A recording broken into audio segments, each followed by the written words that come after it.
Good evening guys. नै जोंहा दैबकि रामसियारि आब'आ दोंसे मेथाइ मागोनि थाखाय रोजाबना दिन्थिनो नागिरदों। जों गासैबो खोनासंनो थाखाय रेडि।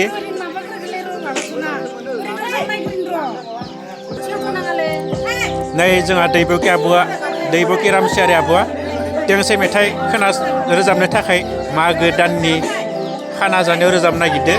खोनासं रायजोफोर।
Thank you दैबकि रामसियारि आब' मागो दाननि खाना जानायाव दोंसे सुपार हिट मेथाइ रोजाबबाय।